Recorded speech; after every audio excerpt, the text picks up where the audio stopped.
الحمد لله رب العالمين والصلاة والسلام على سيد الأنبياء والمرسلين وعلى آله وأصحابه أجمعين. أما بعد فأعوذ بالله من الشيطان الرجيم. بسم الله الرحمن الرحيم. ألف لام را تلك آيات الكتاب المبين إنا أنزلناه قرآنا عربيا لعلكم تعقلون. صدق الله مولانا العظيم. سبحانك لا علم لنا إلا ما علمتنا إنك أنت العليم الحكيم. رب اشرح لي صدري ويسر لي أمري واحلل عقدة من لساني يفقه قولي. د قرآني سورتونو د مباحثو مطالبو په سلسله کې نن ورځ ان شاء الله د سورة یوسف په مطالبو به خبره کوو. سورة یوسف دا مکی سورت ده، مکه مکرمه کې را نازل شوی ده. د نزول زمانه د تیرو دوو سورتونو په شان چې سورة هود او سورة یونس ده د مکی دور وروستی پړاو ده، وروستی مرحله ده. د وروستی مرحلې د خصوصیاتو په اړه موږ دا خبره کړې وه چې دا هغه مرحله ده چې رسول الله صلی الله علیه وسلم او صحابه کرام په ډیره سخت او په تکلیف کې پراته وو. د دې صورت نوم سورة یوسف دا لدې کبله ورته دا نوم یاد شوی چې په دې صورت کې برخلاف د نورو ټولو قرآني صورتونو او نورو ټولو قرآني قصو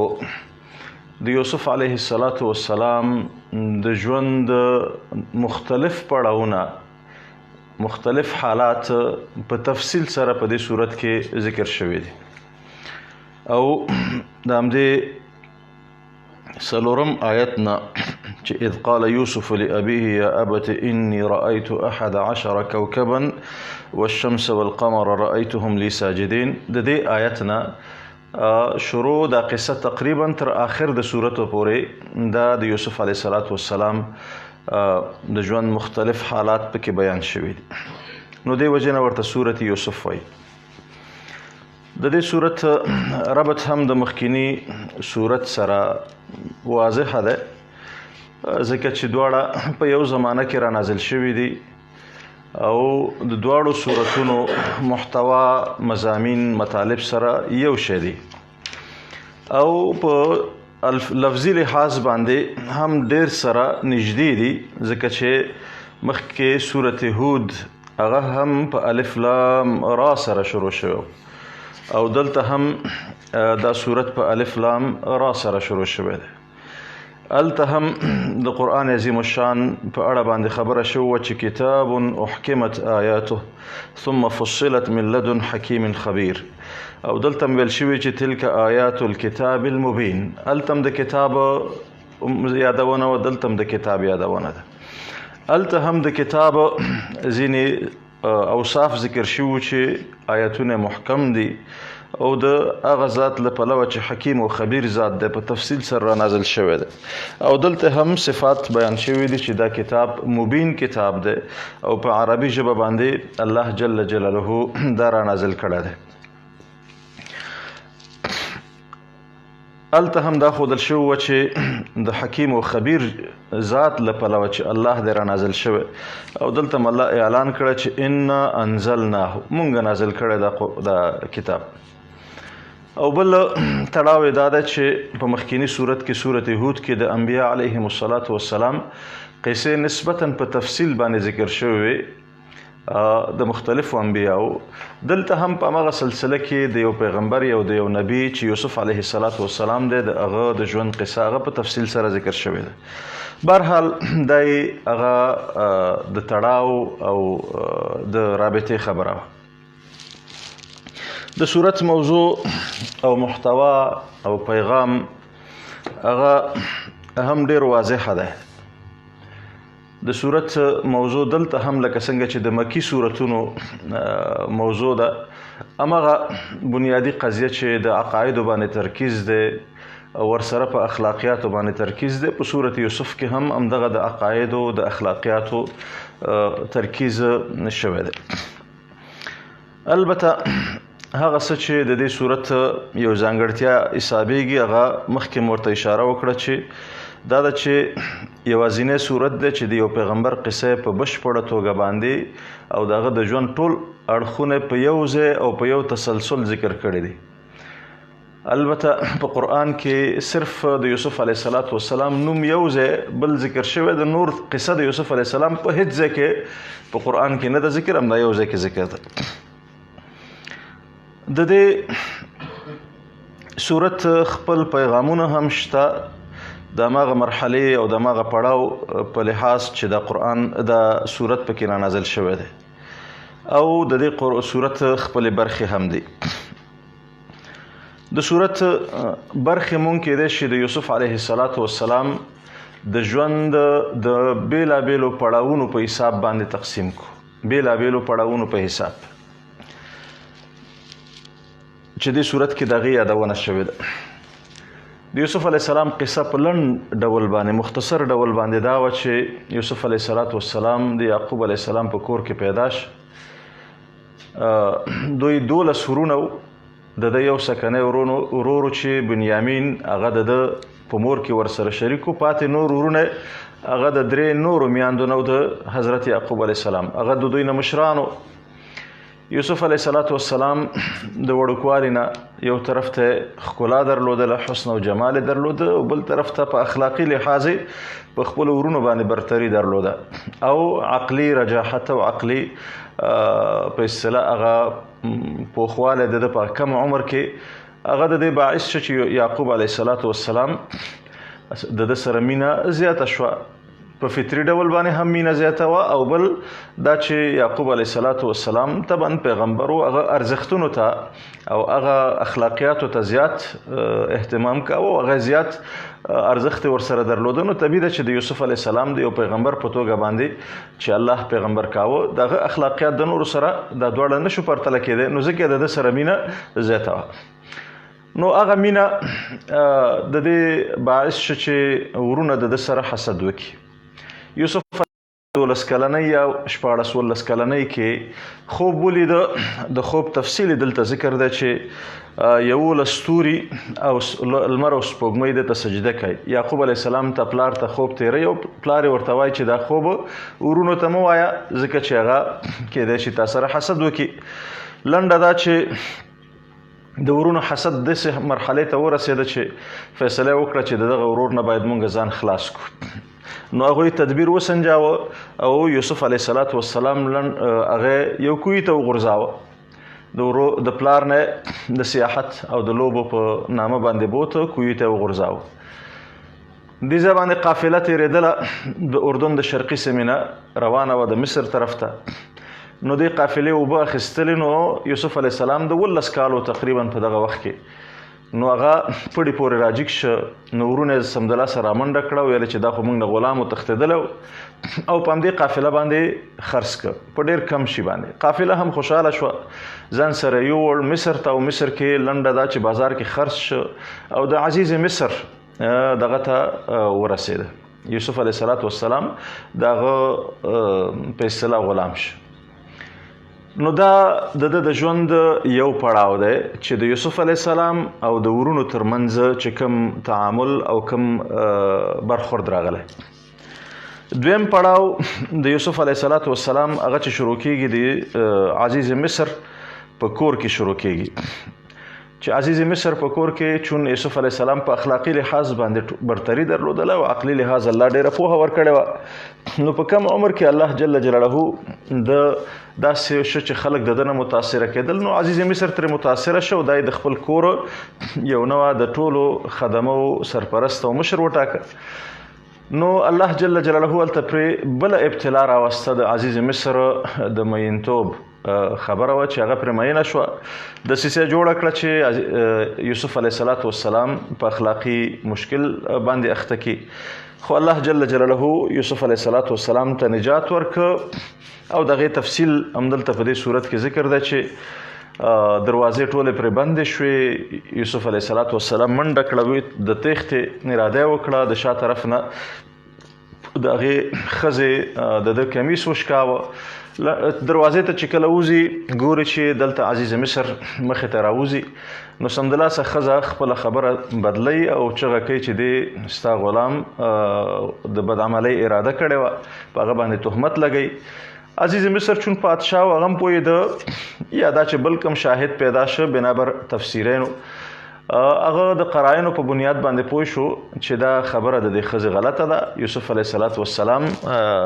اخلاقي لحاظ هم برتري ورته معلومه او موجوده حالت کې هم کمیس د شا طرف نه څیرې شوی او د دې معنا دا ده چې هغه ته په تیښته کې دی که د مخې طرف نه څیرې وي خو معنا دا چې دا په حمله کې دی. نو پوه شو په د خپل ښځې په مشکل باندې خو نه غوښتل چې ابروی په اصطلاح د منځه لاړه شي نو فیصله وکړه چې دا خبره غلی کوي. هر څومره کوشش سره چې خبره غلی کې غلی نه شوه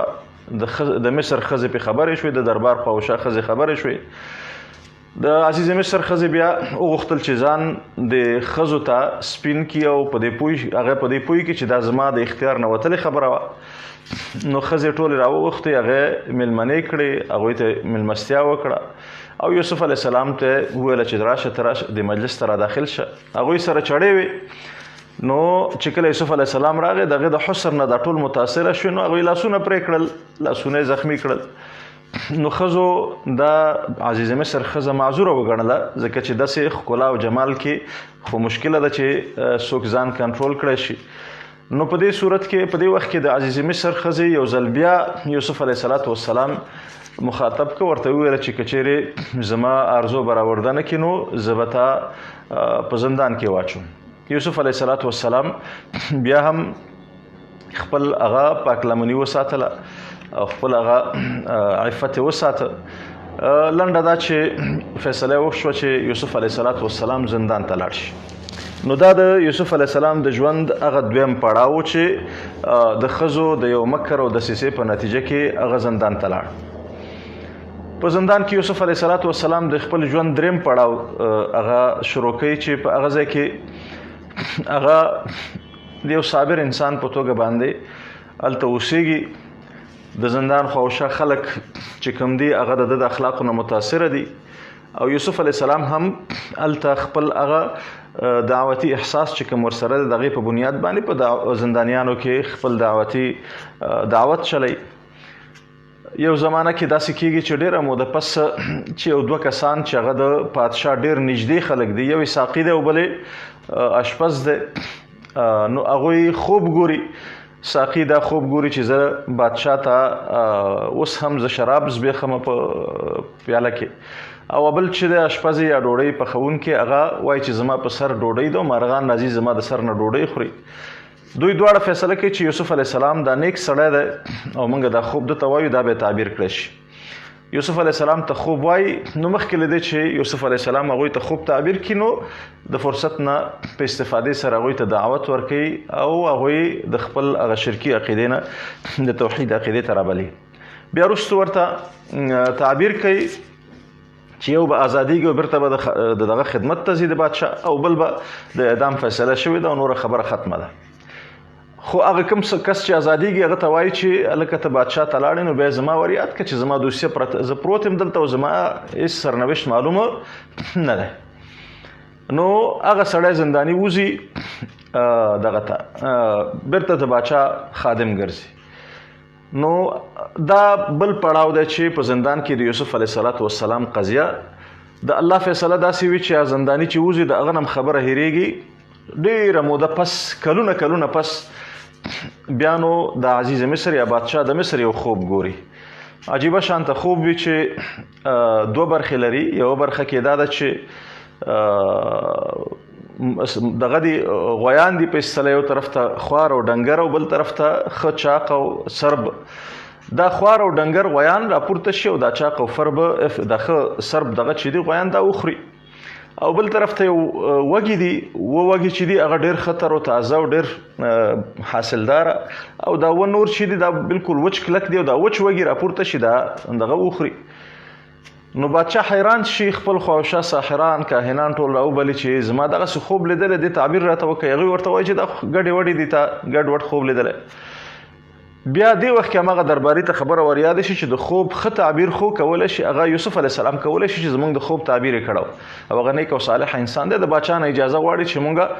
دغسې یو سړی راته معلوم دی، اجازه راکړه چې زندان ته لاړ شم سړي ته دغه شم. یوسف علیه السلام ته راځي او د باچا خوب ورته وایي او چې باچا دغه دی هغې تعبیروي چې دا خو به وکاله قحطي راځي او بیا وکاله به ښه ډېر زیات حاصلات کېږي او د هغې نه پس به وکاله قحطي راځي او د قحطۍ په زمانه کې به همغه حاصلات چې مخکې شوي دي هغه ټول به ختمیږي او بیا د هغې نه پس په 8م کال به یو ځل بیا بیرته عادي ژوند شروع کېږي. کله چې دا سړی راځي تعبیر کوي بادشاه ته، نو بادشاه د دې یوسف علیه السلام په تعبیر باندې د هغې نه متاثره کېږي، وایي چې دا خو یقینا چې پوه سړی دی، عالم سړی دی. نو اعلان کوي چې و سړي ته وایي چې ته لاړ شه او دا سړی ما ته راوله. نو دا د یوسف علیه السلام د دې زندان کې یو بل پړاو دی. زندان کې 2 پړاوه دي، یو د هغه 2 کسانو د خوب د تعبیر تر زمانې پورې او دویم پړاو د هغه 2 کسانو د خوب د تعبیر نه نیولې تر زندان نه تر راوتلو پورې. یوسف علیه السلام ته چې قاصد راځي، رسول راځي، رسول ورته وایي چې باچا ته غواړي.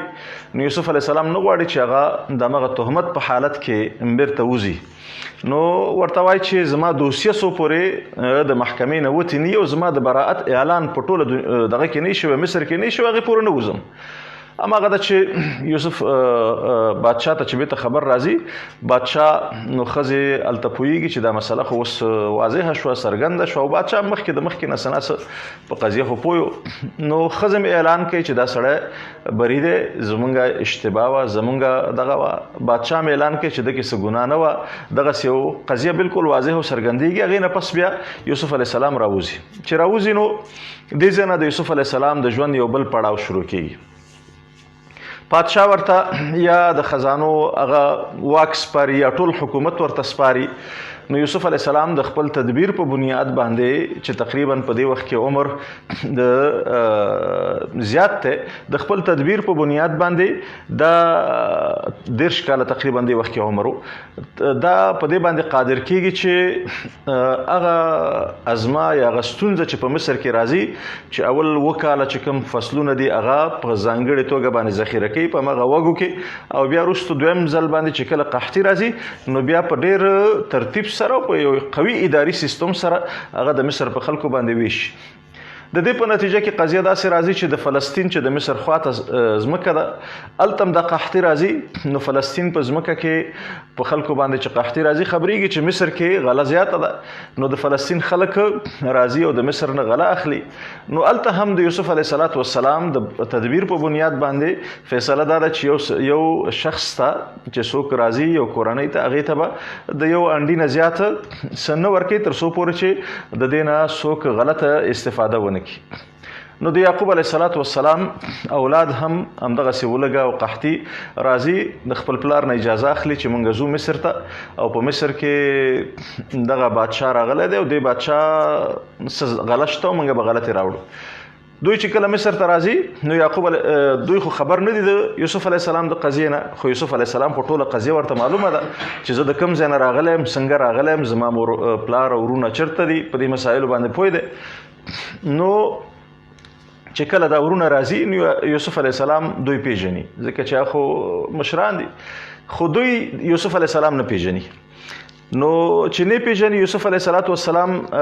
دوی ته یو طریقه باندې داسې کوي چې پوښتنې لنډه دا چې خپل هغه کوم قانون په لحاظ باندې چې کومه غله ده هغه ورته ورکوي او د غلې برسیره ورته هغه خپله کومه سرمایه چې وه هغه هم ورته بیرته پټه باندې دغه کېږدي، په هغه بار کېږدي. په دې شکل باندې دغه خلک په ډېر چون قدر هم زیات شوی، احترام هم شوی دغه کې. البته په دې ځای کې یوسف علیه السلام د دوی نه پوښتنه کوي چې تاسو څوک اساس ته؟ هغوی وایي چې موږ دومره بل ورور لرئ که نه لرئ؟ ویل یو ورور لرو، دغسې دغه دی زموږ پلار هغه نه راپرېږدي، داسې نور خبرې به هم شوې وي. نو یوسف علیه السلام ورته وایي چې ګورئ تاسو خو اوس لاړئ، خو بل ځل څو پورې چې بیا ورور رانه ولئ ځکه چې هغه بیچاره به څه خوري، زه تاسو ته غله نه درکوم. لنډه دا چې هغې بېرته ځي فلسطین ته بارونه چې سپړي چې ګوري هغه سرمایه هم بیرته را واپس شوې ده. بل طرف ته هلته پلار ته وایي چې پلاره بل ځل که موږ ځو نو چې ورور بنیامین را سره ونه لګي موږ ته غله نه راکوي. پلار بیا پوهېږي چې دا خو بیا کېدای شي دسیسه لکه څنګه چې د یوسف علیه السلام په ابتدا کې دسیسه جوړه کړې وه، خو مجبورېږي د ولږې نه هغه ورسره کوي د ډېر زیات تاکیداتو نه پس چې ورسره کوي. لنډه دویم ځل چې راځي نو دویم ځل یوسف علیه السلام خپل ورور پیژني، هغه جدا کوي، هغه سره خبره کوي او پوهېږي په دې باندې چې زه ستا ورور یم، خفه کېږم، زه یو طریقه باندې تا دوی نه ایساروم او دوی به بیرته ځي. نو دوی ته چې کله غلط علي تړي نو هغه بارونو کې ورته د بادشاه یا د یوسف علیه السلام هغه پیمانه هغه ورسره په پټه یو ځای کې کېږدي تر څو پورې چې دې ته زمینه برابره شي چې ورور ته ایسار کړي. بیا کله چې هغوی روان شي اعلان کېږي چې تاسو دغه پټه کړې ده، د بادشاه هغه پیمانه هم پټه کړې. هغوی وایي چې نه موږ غله نه یو، غلا ته نه راغلي. خو ټول د ټولو بارونه سپړل کېږي، کتل کېږي. آخري بار د ورور دی چې هغه وسپړي چې ګوري هغه پکې پرته ده. او هغه وخت کې قانون کې فیصله همدا وه چې چا غلا کړي نو هغه به یو کال د هغه صاحب د چا نه چې غلا شوي د هغه خدمت به کوي. نو فیصله واضحه وه. نو بنیامین باید یو کال د یوسف علیه السلام سره پاتې شوی و. د یوسف علیه السلام اراده هم دا وه، هغه خبر کړی هم. نو په دې شکل باندې ورور ایثار کې ورونو ډېر کوشش وکړه چې دا موږ پلار په ډېر ضمانت راوستې دا خو هغوی ونه منله. بیا نو یوسف علیه السلام هغه ایثار که، هغه مشر ورور هم پاتې شه دې وجې نه چې د پلار ته دغه نه درلوده. نور ورونه لاړل، هلته زاري وکړه پلار ته چې دغسې مسله ده. بیرته بیا راغلل د دې د خاطره چې معذرت وکړي، شفاعت وکړي. خو دویم ځل چې راغلل یوسف علیه السلام هغې ته خبره افشا کړه، ورته وویله چې تاسو مخکې یوسف سره هم ظلم کړی، بیا ورور سره هم تاسو ظلمونه کول. نو هغوی وپېژنده چې د یوسف ویلی زه یوسف یم او دا زما ورور دی. نو بیا یوسف علیه السلام خپل کمیس ورکړ او د هغې ځای خپله کورنۍ ټول راوغوښته. یعقوب علیه السلام راغی، سترګې دغه بینا شوې او دوی په مصر کې میشت شول. دا یو ډېر لنډ ډول باندې قصه وه. د دې صورت هغه شان نزول هم په همدې شکل باندې راځي چې د مکې مشرکانو چې کله نور وضعیت ټول خراب شه، چې نور دلایل او حجت ورسره نه و، نو هغوی د یهودانو نه غوښتنه وکړه چې اوس دې سړي سره موږ څه وکړو. یهودانو ورته وویله چې تاسو د دې سړي نه یو پوښتنه وکړئ چې دا ځان ته پیغمبر وایي. پوښتنه ته دا وکړئ چې د بني اسرائیلو منطقه چې وه خو فلسطینو، نو موسی علیه السلام مصر کې څه کول؟ نو مصر کې دا هغه څه کول؟ په مصر ته دا څنګه بني اسرائیل تللی دي؟ دا واقعه په عربو کې هیڅ چا نه پېژنده او نه پرې څوک پوهېدل. د مکې خلک هم په دې نه پوهېدل. نو دوی زیات خوشحال شول دا مشرکین چې که موږ دا پوښتنه د پیغمبر علیه السلام نه وکړو نو هغه به جواب یا راته رانه کړی شي، ټال مټول به وکړي، یا دا چې اخوا دېخوا به ووایي. نو ایسته به خبره زمونږ ورسره دغه شي او موږ به ډنډوره خوراکو چې دی خو دا خو دروغجن دی. هغه الله متعال دا صورت په تفصیل سره را نازل کو، دا واقع تفصیل سره ویل. حتی ځینو روایتو کې داسې راځي چې ځینې یهودانو چې کله د صورت یوسف واورېده او د قصه د یوسف علیه السلام په دې دقت سره واورېده هغوی مسلمانان شول. تر دې حده پورې بعض روایتو کې دغه راځي. نو دا هغه دغه وه. نو د یوسف علیه السلام دا واقعه په دغه شکل باندې په دې صورت کې په تفصیل سره ذکر شو. نو مختصرا د دې صورت هغه بنیادی برخې هم په همدې شکل باندې تقسیمیږي چې د همدې لومړی آیت نه نیولې چې الف لام را تلک آیات الکتاب المبین انا انزلناه قرآنا عربیا لعلکم تعقلون، أو نحن نقص عليك أحسن القصص بما أوحينا إليك هذا القرآن وإن كنت من قبله لمن الغافلين. تر دې ځایه پورې خو د قرآن عظیم الشان هغه مقدماتي شکل باندې د قرآن اوصاف بیان شوي دي چې قرآن د الله له پلوه را نازل شوی. د څلورم آیت نه چې اذ قال یوسف لأبیه یا ابت انی رأیت 11 کوكبا والشمس والقمر رأیتهم لی ساجدین، د دې ځای نه نیولې تقریبا دغه ځای پورې چې الله متعال وشروه بثمن بخس دراهم معدودة وكانوا فيه من الزاهدين، شلم آیت تر دې ځای پورې نو هغه مرحله ده، هغه پړاو دی چې د یوسف علیه السلام او دغه د ورونو ترمنځه مسله تېره شوې ده. د دې 21م آیت نه چې وقال الذي اشتراه من مصر لامرأته اکرمي مثواه، له دې ځای نه بیا په د عزیز مصر په کور کې د یوسف علیه السلام هغه مسأله شروع شوې ده چې بیا د ښځو دسیسه جوړه کړه. یوسف علیه السلام دغه دپاره او دا قضیه تقریبا تر دې ځایه پورې چې الله متعال د ده عصمت ښکاره که نو دغه 11 آیته پورې بلکې 22 آیته پورې چې قالت فذلكن الذي لمتنني فيه ولقد راودته عن نفسه فاستعصم ولئن لم يفعل ما آمره ليسجنن وليكون من الصاغرين. دا نو هماغه دسیسه وه چې د عزیز مصر په کور کې ښځو جوړه کړه او یوسف علیه السلام یې غوښته چې هغه بد اخلاقۍ ته دعوت کړي، خو هغه ونه منله. بیا نو الله جل جلاله فیصله د دې کړې وه چې دا به زندان ته ځي. نو قال رب السجن احب الی مما یدعونني الیه. د دې ځنه چې فیصله پې وشوه نو یوسف علیه السلام د زندان خبره شروع کړه، زندان ته لاړ. چې کله زندان ته لاړ نو بیا تر تقریبا تر دې ځای پورې چې الله متعال تر 41 آیته پورې چې یا صاحب السجن اما احدكما فيسقي ربه خمرا واما الاخر فيسلب فتاكل الطير من راسه قضي الامر الذي فيه تستفتيان. تر دې ځای پورې تقریبا دا په زندان کې هغه یو مرحله ده چې هغه دوه کسانو ته یوسف علیه السلام خوب تعبیر کړ. بیا نو د 42 آیت نه چې وقال للذي ظن انه ناج منهم اذكرني عند ربك فانساه الشيطان ذكر ربه فلبث في السجن بضع سنين. بیا نو د دې ځای ولې تقریبا تر هغه ځای پورې چې د بادشاه خوب ولیدل شه او بادشاه چې کله خوب تعبیر شه یوسف علیه السلام ته دغه وکړه چې ته به دغه نه راوځي، زندان نه راوځي. نو او هغه ښځو بیا اقرار وکړه نو وما ابرئ نفسي ان النفس لاماره بالسوء الا ما رحم ربي ان ربي غفور رحیم. تر دې ځای پورې دا بله برخه ده چې تقریبا 53 آیات دی. او د هغې ځای نه نیولې وقال الملك ائتوني به استخلصه لنفسي. نو دا هغه مرحله وه چې یوسف علیه السلام د زندان نه راووته او هغه بیا بادشاه شه یا د وزیر خزانه شه بنابر تفسیرین. او د هغې ځای نه هغه د بادشاه په توګه د دغه ټول مسائل دغه کړل، بیا ورونه ورته راغلل. نو دا تقریبا تر د صورت تر آخري برخو پورې چې یوسف علیه السلام ته د مور پلار راځي ورفع ابويه على العرش وخروا له سجدا وقال يا ابت هذا تأويل رؤياي من قبل قد جعلها ربي حقا. تقریبا تر سلم آیته پورې دا بله برخه د دې صورت. او د سلم آیت نه پس نو بیا رب قد آتیتني من الملك وعلمتني من تأويل الاحاديث د یوسف علیه السلام هغه دعا ده. او بیا الله جل جلاله د قرآن هغه ټول دغه بیانې اهل مکه او تم الله جل جلاله وی چې تاسو به کچرته د الله عذاب در باندې راځي د غینه تاسو نجات نشي موندل. او پیغمبر صلی الله علیه وسلم دوی ته ښکاره اعلان کوي چې قل هذه سبیلی ادعو الى الله على بصیرة انا ومن اتبعني وسبحان الله وما انا من المشرکین. بیا الله متعال پیغمبر صلی الله علیه وسلم ته د انبیاء ټول دغه بیانې چې وما ارسلنا من قبلك الا رجالا نوحي الیهم. مخکې لتان مونږ چې خلق لګلی دی هغه ته مونږ وحی کړی ده.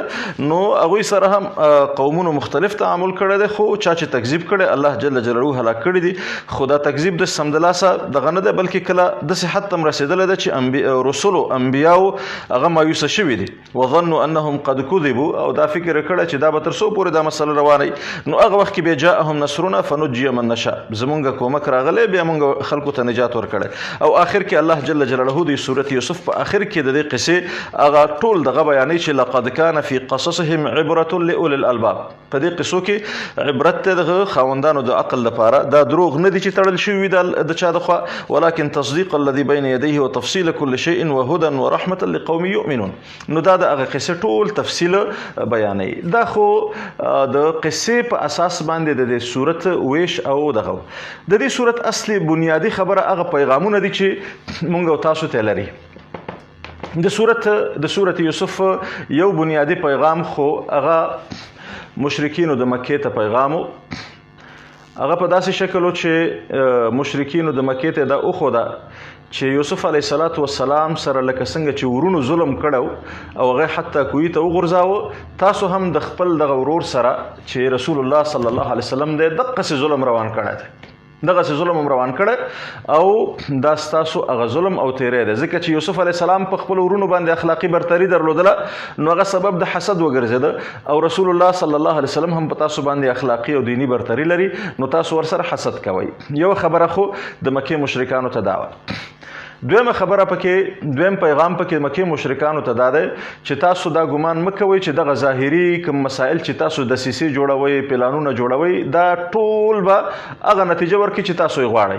بلکې کله ناکله د الله اراده چې بل څه وي هغه برخلاف د هغه څه نتیجه ورکړي چې تاسو یې غواړئ یوسف علیه السلام ته ورونو یو اراده کړې وه چې دا بالکل له منځه یوسي خو الله جل جلاله په هماغه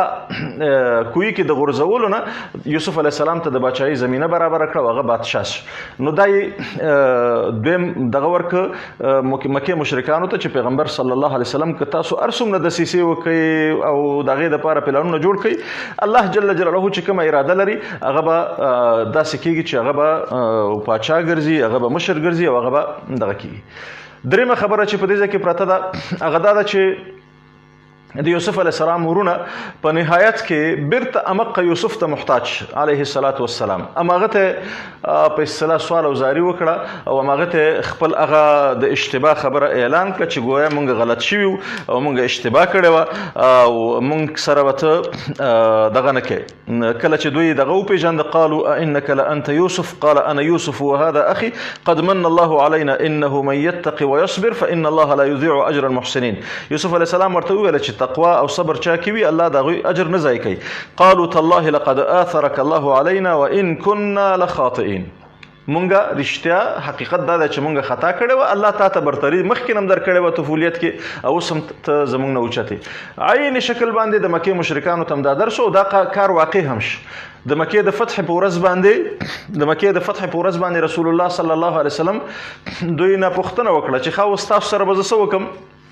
نو هغوی ورته وویل چې کریم ابن کریم بس ته خو د عزتمن سړي دغه نو ته د کریم نه چې څه توقع کېږي هغه به کېږي دوی هم داسې خبره وکړه نو رسول الله سلم دوی ته عمق جواب ورکړه چې یوسف علیه السلام خپل ورونو ته ورکړه لا تثریب علیکم اليوم چې نن په تاسو باندې دغه نشته بس ځئ انتم الطلقاء او تاسو زما له خوا نه خلاص استئ نو دا د یوسف علیه السلام او د پیغمبر علیه الصلاة والسلام د قصې ترمنځ هغه ډېر ژور ورتوالی او ژور په اصطلاح هغه ربط مونږ ته بیانوي دا یو اړخ د درسونو دی چې په دې قصه کې د مشرکینو د مکې دپاره او پروت دی او بل طرف ته مسلمانانو ته مؤمنانو ته او رسول الله سلم ته د ډاډ او د اطمینان خبره پرته ده بله خبره چې په دې ځای کې پرته ده هغه څه ناڅه هجرت ته اشاره ده چې یوسف علیه الصلاة والسلام چې کله د ورونو سره ژوند تنګ شه نو الله ورته زمینه د هجرت برابره کړه او بل وطن ته لاړه هلته الله جل جلاله یوسف علیه السلام ته بادشاهي ورکړه نو دا پیغمبر علیه الصلاة والسلام ته یو نوعه داسې یو الهام ورکولو چې ګوره ته که چېرته د خپل وطن پرېږدې نو په دې کې ستا دپاره خیر دا ده چې بل ځای ته چې لاړې ستا هغه بادشاهي به هلته قایمه شي او ستا د نبوت کار به دعوت کار به هلته وچلېږي او هلته به تاثیر راښکاره شي دا یو اطمینان یا الهام پیغمبر علیه السلام ته ورکولو ځکه چې یوسف علیه السلام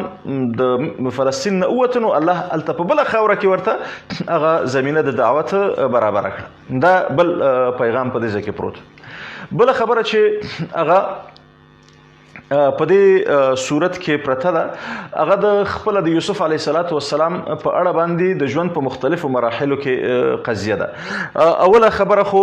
د خپل پلار مینه محبت هغه د اخلاقي برترۍ په اساس باندې وه نو دا موږ ته دا پیغام راکوي چې اخلاقي برتري هغه که چېرته انسان کشر هم وي ډېر وړوکی هم وي هغه د انسانانو او د هغه خلکو چې د ارزښتونو پسې دغه ګرځي د هغوی په زړونو کې د خلکو هغه مینه او محبت پروت وي دویمه خبره پکې دا ده چې نیک اخلاق د دې سره چې په خپل ذات کې نیک شی دی او په ټولنه کې هغه خپل نیک اثرات پرېږدي خو د دې سره په ټولنه کې ځینې افراد داسې پیدا کېدی شي چې هغه ورسره دغه نیکو اخلاقو په اساس د یو چا سره حسد وکړي د یو چا سره کینه وکړي او هغه موجب د ابتلا شي دلته د یوسف علیه السلام ورونه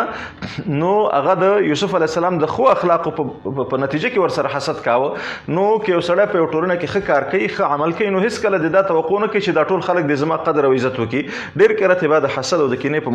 په اساس باندې دغه مقابل کې خلک راپورته کېږي او مقاومت ورسره پیدا کېږي بله خبره چې هغه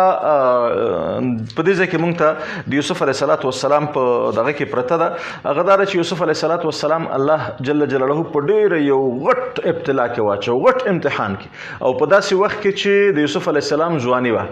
او ځواني اوج و هغه د عزیز مصر په کور کې د ښځو سره یوازې پاتې شه او حسن د ده داسې و چې عزیز مصر ښځې او د مصر ټولو ښځو هغه برداشت نه شو کړی تر دې حده پورې هغه په فتنه کې پکې وغورځېدې خو الله جل جلاله یوسف علیه السلام ته د خپل هغه ایماني قوت په اساس باندې نجات ورکړه دغه نبوت په اساس باندې چې الله اراده وه هغې ته نجات ورکړه نو دلته موږ ته د ځوانانو هغه دغه راښیي چې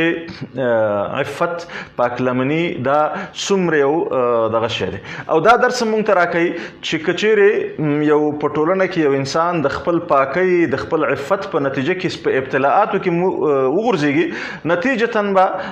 الله جل جلاله د ده پاکي او براعت هغه دې ټولنې ته ښکاره کوي چې لکه څنګه چې یوسف علیه السلام ته د ده هغه پاکي براعت هغه راښکاره شه او الله همداسې پرې نښوده بله درس چې موږ ته دلته پروت دی هغه دعوتي استفاده ده د مختلفو اوقاتونه مختلفو حالاتونه چې یوسف علیه السلام زندان ته ولوېده هغه په زندان کې هم هغه داسې ونه کول چې ګینې ځان دغه کړي بلکې هلته هم هر فرصت چې لیده سمدلاسې هغه خپل دعوت وړاندې کاوه قال لا یأتیکما طعام ترزقانه الا نبأتکما بتأویله قبل ان یأتیکما ستاسو د خوب تعویل به درته وایم خو دې باندې پوه شئ چې انی ترکت ملة قوم لا یؤمنون بالله وهم بالآخرة هم کافرون زه هغه شخص یم چې د داسې یو قوم دغه مې پرېښی چې هغوی په آخرت باندې ایمان نه لري کافر دي واتبعت ملة آبائي ابراهیم واسحاق ویعقوب زه د خپلو پلرونو په دین باندې روان یم او هغه دا ده چې ما کان لنا ان نشرک بالله من شیء ذلك من فضل الله علينا وعلى الناس مونږ به شرک نه کوو او بیا ورته وایي چې یا صاحبي السجن ارباب متفرقون خیر ام الله الواحد القهار ډېر خدایان ښه دي که یو الله او دا څه چې تاسو عبادت کوئ دا خو هسې نومونه دي چې تاسو ایښي دي دې باندې څه دلیل او حجت نشته فیصله هر څه د الله په لاس کې دی امر الله تعبدو الا ایاه د الله نه پرته د بل چا عبادت مه کوئ همدغه رښتینی او کلک او مضبوط دین دی ولکن اکثر الناس لا يعلمون دا غینه پسې ورته دغه وکړي نو دعوتي استفاده او د دعوت مجال لټول او خلکو ته دعوت وړاندې کول طبعا په دې ځای کې خو بل طرف ته د یوسف علیه السلام هغه پوهه او علم هم چې الله جل جلاله ورکړی هغه واضحه ده او هغه چې د خوبونو په تعبیر کې دغه وکړي بل درس چې هغه موجود دی په دې ځای کې یو ډېر قوي درس موجود دی هغه دا ده چې یوسف علیه السلام چې کله د بادشاه د خوب تعبیر وکړه نو هغه ته سمدلاسه بیا خلک راله چې راځه بادشاه دې غواړي یوسف علیه السلام هغه سمدلاسه هغه خبره ونه منله هغه ویله چې یو ځل زه باید زما دوسیه پاکه شي هغه تهمتونه او تورونه چې را باندې لګېدلي دا لرې شي هغې نه پس به زه راوځم ځکه چې د دغسې انسانانو بارسالته انسانانو دپاره د هغه د شخصیت ساتنه دا ډېره اساسي خبره ده هغه شخصیت چې ساته د خپل ځان دپاره نه ساته بلکې د خپل دعوت دپاره ساته د دې دپاره ساته چې زما شخصیت باندې که چېرته تور داغ پاتې شه نو دا به زما دعوت هغه د سوال لاندې راولي نو دې وجې نه هغه مخکې له دې چې د زندانه وځي غوښتل چې یو ځل هغه خپل شخصیت صفا کی پاک کی تر څو پورې چې دعوت کې ورته ضرر ونه رسیږي همدې وجه نه الله متعال سنت او طریقه هم دا ده چې انبیا علیهم السلام چې کله مبعوث کوي په نبوت باندې نو هغه په خپل قوم کې د ټولو نه د ښه حسب والا د ښه نسب والا داسې اشخاص وي چې هغه باندې هیڅ قسمه په ماضي کې هم تور داغ راغلی نه وي ځکه چې هغه د ماضي او د پخوان او حتی په نسب کې تور داغ هم هغه کېدی شي د دعوت په وړاندې یو خنډ وګرځي نو یوسف علیه السلام دلته دا کار وکړه په ځان تکلیف تیر کړه زحمت تیر کړه خو هدف دا و چې دعوت زما هغه د سوال لاندې را نشي او هغې په اړه باندې شک او شبهه پیدا نشي دا بل درس هغه د یوسف علیه السلام د تدبیر او د بادشاهۍ دغه وه په دې ځای کې اگر کله اختلاف د مفسرینو ترمنځ شته چې آیا یوسف علیه السلام چې کله دلته پادشاه ورته وویله چې وقال الملك ائتوني به استخلصه لنفسي فلما كلمه قال انك اليوم لدينا مكين امين نو یوسف علیه السلام ویله چې قال اجعلني على خزائن الارض اني حفيظ عليم چې ما ته د ځمکې هغه خزانې راوسپاره زه ساتونکی هم یم امانتدار او پوی هم یم، په اداره هم پوهېږم او امین هم یم. نو دا دواړه بنیادي صفتونه د یو اداري شخص دپاره دغه دي. نو دې ځای کې اختلاف شته. مولانا مودودي نظر خو دا دی، هغه وایي چې یوسف علیه السلام هغه دلته وزیر مالیه په توګه باندې دغه نه و، وزارت مالیه نه غوښته، ځکه چې هغه سره دعوت یوازې دا نه و چې د خلکو ګېډه مړه کړم. هغه سره دعوت تصور دا و لکه څنګه چې هلته مخکې وړاندې کړه چې ان الحکم الا لله، ان الحکم الا لله، چې حکم او بادشاهي او نظام سیستم ټول به د الله دغه باندې چلیږي. نو په دې اساس باندې یوسف علیه السلام وایي غوښتنه دا وکړه چې اجعلني علی خزائن الارض، معنا دا چې دا واک ما ته وسپاره چې ته نشي کولی، بس ته اوسه لکه اوسني په دغه کې چې په اصطلاح بادشاهان دي د ځینې شاهي دغه وکړي چې هسې تشریفاتي غوندې بادشاهان وي، نور واک اختیار قانون نظام ټول هغه د یو بل اداري او اجرایي دغه شخص لاس کې. نو یوسف علیه السلام هغه اجرایي قیادت وغوښته چې د هغې په نتیجه کې دا مشکل هم حل کړي، د قحطۍ او ورسره د نظام کې د الله قانون تطبیق کړي. نو دا د مولانا مودودي رحمت الله علیه نظر دی او په هغه باندې ډېر دلایل ویلي دي. د عامو مفسرینو نظر دا دی چې دا اجعلني علی خزائن الارض د وغوښتل چې ما ته د دې مشکل د حل لپاره د خزانې وزارت یا په اصطلاح مالي وزارت وسپاره چې زه دغه مشکل نه دا خبره وباسم. بیا نو هغه په خپل علم سره دا ویستل. بهرحال دغه دواړه نظرونه شته، خو ظاهر کې همداسې ښکاري چې یوسف علیه السلام د بشپړ واکه غوښتنه کړې وي، ځکه چې دا د یو نبوت د شان سره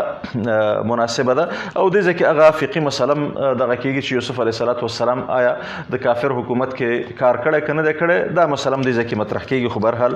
یوسف علیه السلام دوه صفات ذکر کړه چې انی حفیظ علیم، یو طرف ته زه امانتدار یم، بل طرف ته علم او پوهه لرم. دغه د ادارې کې هغه بنیادي مسئله ده چې امین سړی او پوهه دواړه، یوازې امانت هم دغه نه دی. د امانت په اړه باندې ابوذر غفاري صاحب ډېر امین سړی و. پیغمبر صلی الله علیه وسلم دغه په اړه باندې وایي چې د ځمکې په مخ او د اسمان لاندې اصدق لهجة د ابوذر غفاري نه بل څوک رښتینی سړی نشته. خو کله چې ابوذر د پیغمبر صلی الله علیه وسلم نه دغه غواړي چې ما چېرته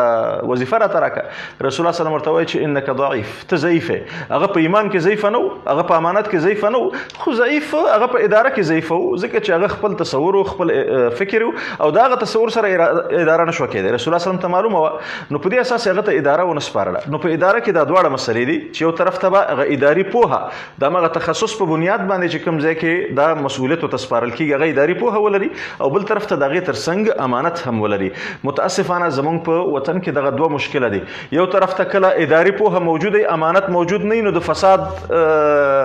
بیخي او یو دغه ته ووځي. بل طرف ته امانت که فرضاً موجود وي، امانت موجود وي خو اداري پوهه موجوده نه، نو هغه خبره فساد ته چې عملی فساد دی، هلته فساد ته خبر راکاږي، ځکه چې د خلکو مشکل دغه کېږي. همدې وجې نه حضرت عمر رضی الله تعالی عنه به همیشه ویله چې قسم ظهري جلد الفاجر وعجز الثقه، چې زما ملا وایي دغه خلکو ماته کړه چې فاجر او فاسق سړی هغه ښه تکړی په اداري کار کې، او کوم چې ثقه سړی امانتدار سړی هغه بیا دغه کار نشي کولی. نو دې وجې نه زمونږ دیني طبقاتو ته دا پکار دی چې هغوی که چېرته امانتداري دغه لري، روحیه لري، هغوی په تخصصي مواردو کې هم کوشش وکړي چې هغوی ځان په تخصصاتو کې ورسوي، او تخصصاتو خلکو باندې دا کوشش وشي چې یوازې تخصص نه، په پوهنتونونو کې په تعلیمي ادارو کې د امانت په قضیې باندې په دیندارۍ باندې هم ترکیز وشي. نو په دې شکل باندې به یو سمه اداره رامنځته شي. دا نو بل درس چې په دې ځای کې پروت دی. بله خبره چې هغه د یوسف علیه السلام چې کله د خپلو ورونو سره کله خبره راغله او ورونه اشتباه باندې اقرار وکړ، اعتراف وکړ، نو یوسف علیه السلام د یو نبی په حیث باندې، پیغمبر په حیث باندې هغوی ته وویل چې لا تثریب علیکم اليوم، په تاسو باندې نن څه ملامتي نشته، او الله جل جلاله دې تاسو ته هم بخښنه وکړي، الله دې ما ته هم بخښنه وکړي، ټولو ته دې الله بخښنه وکړي. او یعقوب علیه السلام هم چې ډېر دردېدلی یوسف علیه السلام په ورکېدو باندې دردېدل، او بیا ورپسې د بنیامین په قضیه باندې، او دا قضیه د هغه د ذهن نه وتله. خو دغه ټولو سره بیا الله جل جلاله د یو پیغمبر په حیث باندې هغه هم د خپلو زامنو هغه دغه ورته وبخله او په دې شکل باندې الله جل جلاله د بني اسرائیل د فلسطین نه مصر ته د یوسف علیه السلام په وسیله باندې منتقل شول او ملته بیا پاتې شول او دا تر دې پورې چې بیا موسی علیه السلام هلته بیا بادشاهي د دې خلکو نه د کوم چې دلته اوسېدل د هکساس یا شپانو بادشاهي په مصر کې نو یوسف علیه السلام چې راغی دا په داسې وخت کې چې شپانو خلکو په مصر باندې بادشاهي کول د مصر اصلي خلک هغه بادشاهان نو دوی خو دا مشکل حل کړو د عدالت په حساب باندې څه نظام لاړه بیا نو د شپانو وروستو ظلمونه شروع کړه بیا مصریانو قیام وکړه چې مصریانو قیام وکړه نو بیا هغه شپانۍ مظلوم کړل او هغه دغه کړل په دې نتیجه کې بني اسرائیل هم چون د هغوی سره و نو دوی هغه د ظلم لاندې راغلل نو بیا نو دا فرعون بیا د مصریانو د قبطیانو په دغه کې راغی نو همدې وجې نه دوی مسلسل بني اسرائیل تر خپل ظلم لاندې نیولي وو او هغې نه غلامان جوړ کړي تر دې چې موسی علیه السلام بیا دوی دغه نه راخلاص کړه دا خلاصه د دې صورت مطالب او مباحثو او هغه پیغامونو چې درلودلی الله جل جلاله دې موږ تاسو ته په دې باندې عمل توفیق راکړي سبحانك اللهم وبحمدك اشهد ان لا اله الا انت استغفرك واتوب اليك وصلى الله تعالى على خير خلقه محمد وعلى اله واصحابه اجمعين